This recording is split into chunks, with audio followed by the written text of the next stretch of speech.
안녕하세요. 부남부녀TV의 부남입니다. 오늘은 2050년 인구의 40%는 노인이다 라는 주제를 가지고 이야기를 나눠보도록 하겠습니다. 여러분, 퇴직 후의 노인, 고령자의 삶에 대해서 얼마나 알고 계신가요?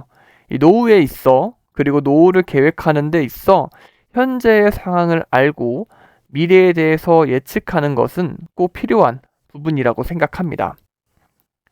자, 이를 위해서 오늘은 통계청에서 발표한 2024년 고령자 통계를 가지고 이야기를 나눠볼까 하고요. 이 통계청에서는 노인의 날인 10월 2일 즈음에 이 고령자에 대한 통계를 수집 및 정리해서 발표하고 있습니다.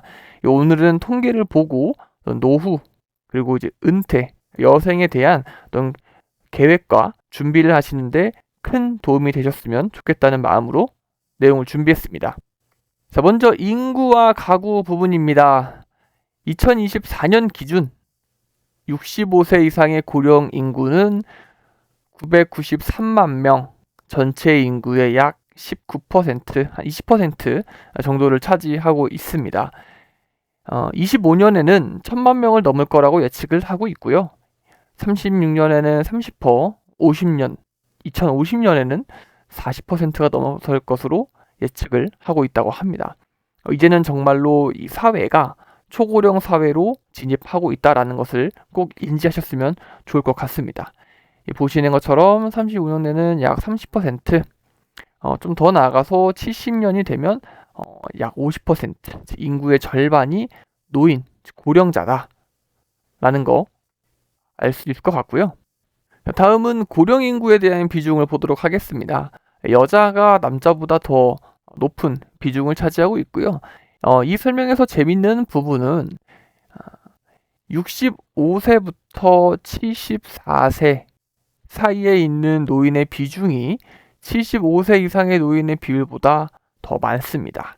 하지만 38년이 된다 그 이후부터는 75세 이상의 인구가 더 많아질 걸로 전망이 되는데요. 그 아래 그래프를 보게 된다면 한 50년도쯤 봤을 때 65세에서 75세의 비율보다 75세 이상의 비율이 훨씬 많아진다. 즉 진정한 이 고령자들이 더 비중을 많이 차지하는 시대가 온다라는 점을 알 수 있습니다. 자, 재미있는 점은 이혼과 재혼의 비율입니다. 아래 그래프를 보게 된다. 이 첫 번째 이혼에 대한 그래프죠. 점점 증가하다가 감소하는 폭을 그립니다. 어떤 이유인지는 모르겠지만 이혼들을 많이 하셔서 그런 건지 모르겠지만 비율이 점점 줄고 있는 좋은 현상이고요. 더 재미있는 것은 재혼이죠. 연도가 지나갈수록 재혼의 비율은 점점 올라가고 있습니다. 이 100세 시대를 논하는 만큼 고령자분들도 황혼 재혼을 많이 하는 걸로 확인이 되고 있고요. 어떻게 보면 혼자 늙는 것보단 의지할 수 있는 동반자와 같이 늙는 게 훨씬 좋은 일이지 않나 싶습니다. 자, 다음은 건강과 관련된 내용입니다.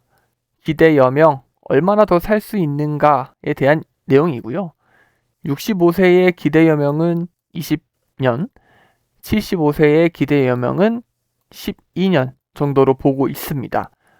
모든 OECD 국가가 그러하듯 남자보단 여자의 기대 여명이 더 높은 것을 확인할 수 있습니다. 자, 다음은 의료비는 얼마나 내고 있나에 해당하는 부분입니다.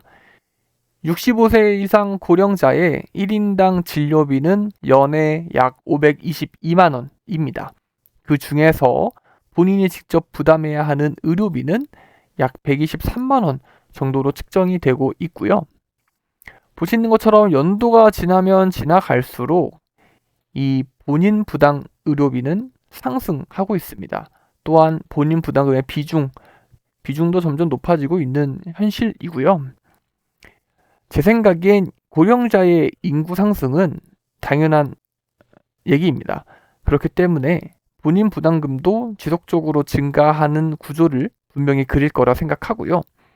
이에 따라서 노후 대책을 하실 때는 중요한 여러 가지들이 있겠지만 이 의료비, 치료비, 이 병원에 들어가는 이 비용은 아주 중요한 고려 대상이 되어야 하지 않나라고 생각합니다.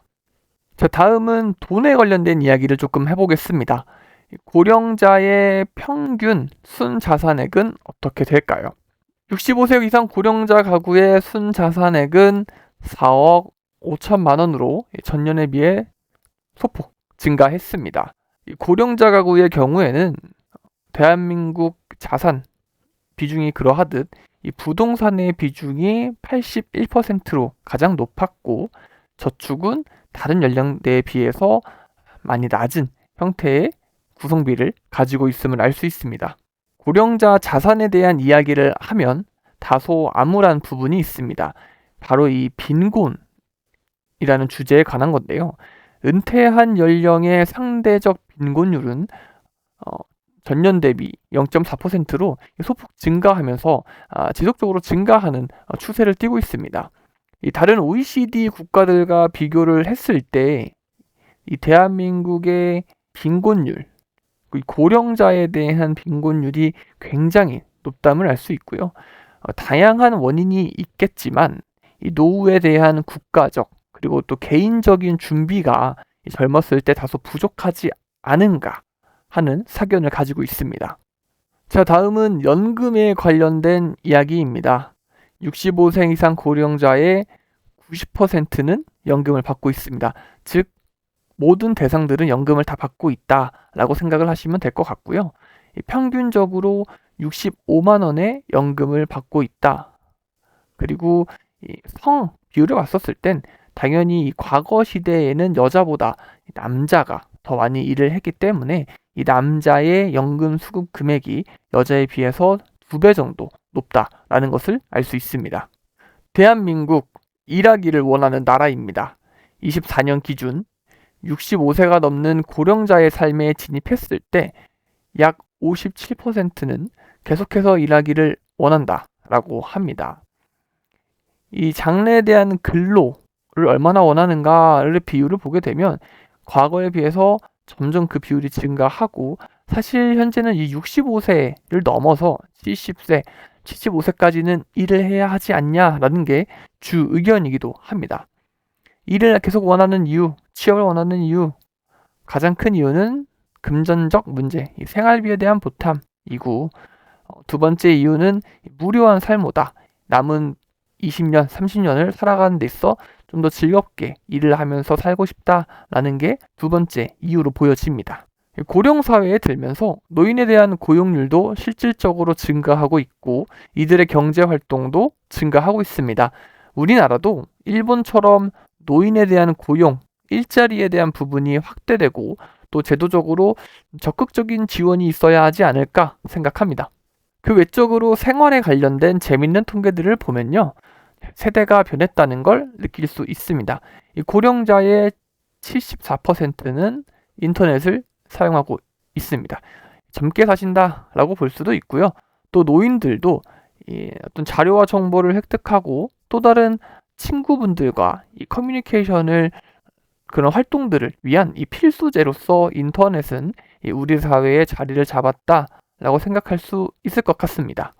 자, 추가로 인스턴트 메신저 이용률을 보게 되면 고령자의 94%는 인스턴트 메신저를 사용하고 있다.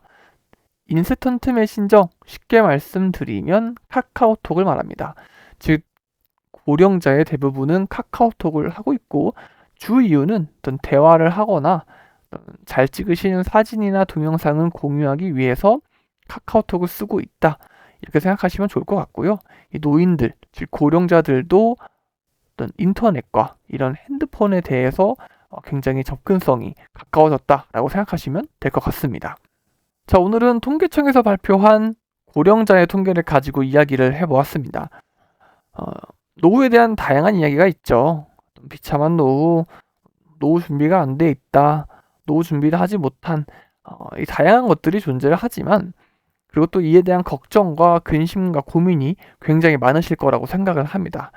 저희 이제 부남 부녀가, 그래서 이제 부남이가 항상 이런 것들을 함께 좀 고민하고 어떻게 하면 해결할 수 있을까, 또 더 좋은 차선책은 무엇인가 같이 생각을 해드릴 테니까요. 앞으로 노후를 설계하시는 데 있어서 방향성을 저와 함께 설정하시면 굉장히 저도 도움이 되고 여러분도 도움이 되는 그런 유튜버가 되도록 하겠습니다. 자, 궁금하신 사항은 댓글 남겨주시고요. 좋아요와 구독 꼭 부탁드리겠습니다. 감사합니다.